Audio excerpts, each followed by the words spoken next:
Hi, it's me again, Pastor Pat Crow from First Baptist Old Stone Church in Tiverton, continuing our Bible study. It's a Bible study on the basics of the faith. Last two installments rather, we looked at some of the basics. What does it mean to be an evangelical, to have a basic and want to say literal, but at least a very direct, serious interpretation of the Bible, and also what were some of the basics. Part of the basics concluded with God wanting to have a relationship with people, but not able to do that because people were in a dilemma. Everyone has inherited a fallen nature, and people with a fallen nature cannot stand in the presence of God in and of themselves.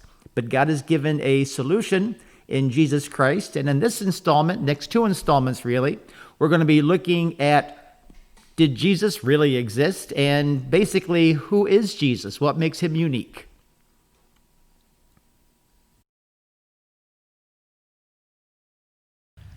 Well, hello again. I'm here with Phil Medeiros. He's here to make sure things are clarified. Some things can be taken different ways, and it's just very helpful to have someone listening along and reflecting on occasion.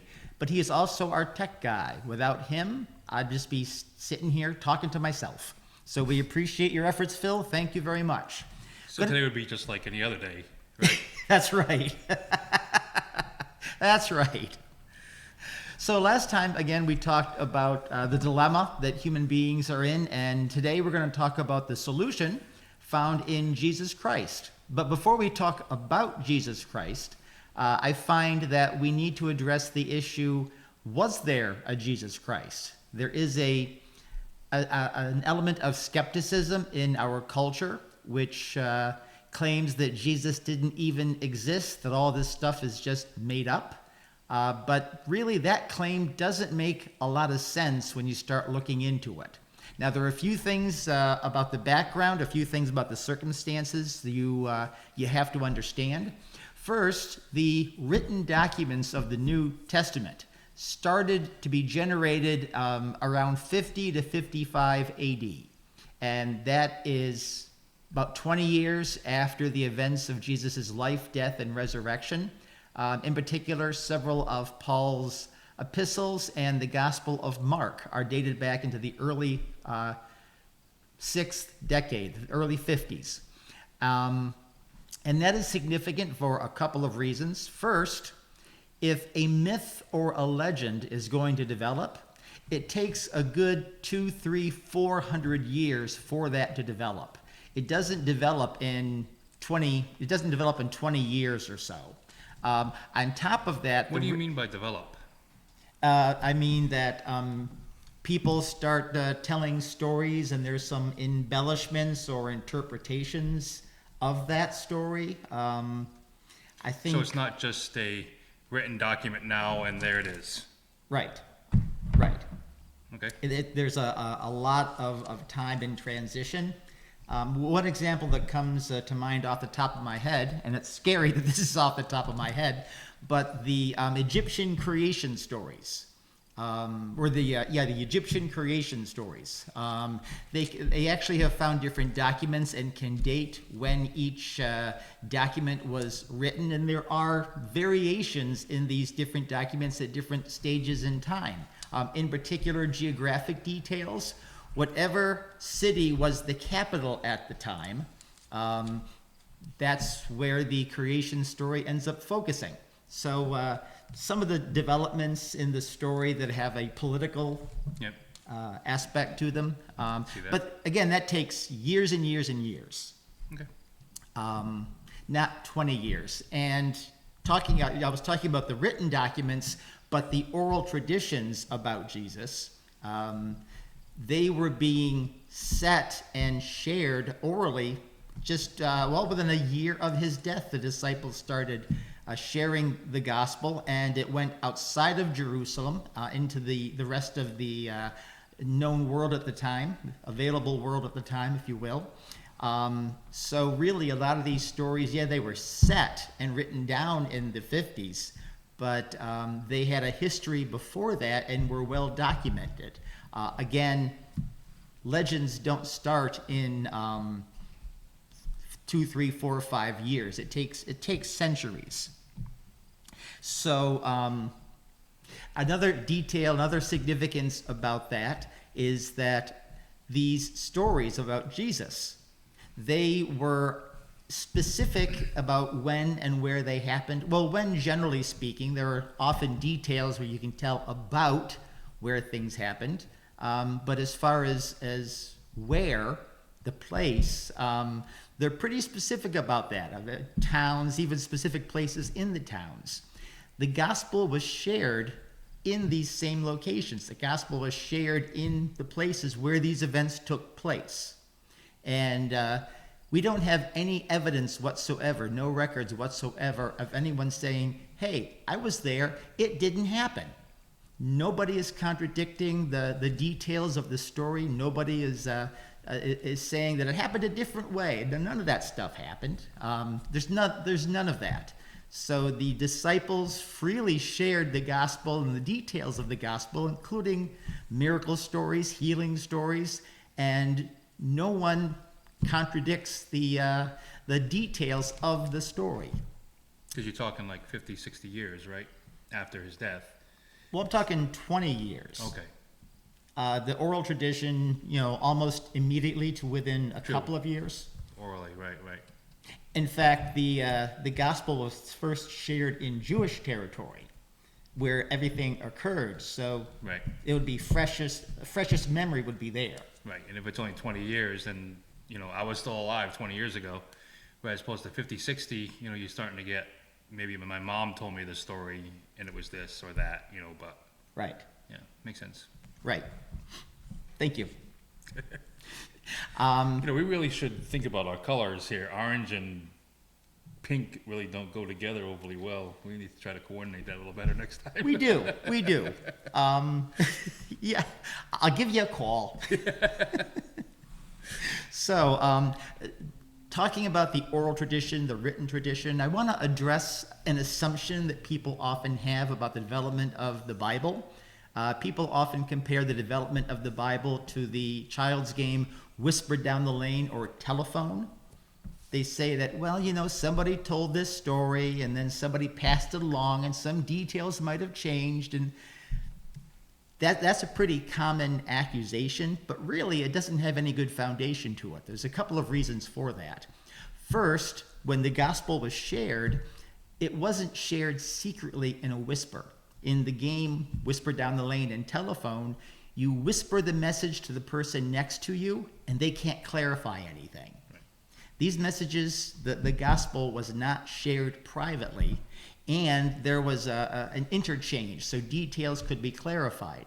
Often the gospel stories were relayed in the same community several times, so if any changes were occurring, people could have said, hey, last time you told that, you told us this, now you're telling us that.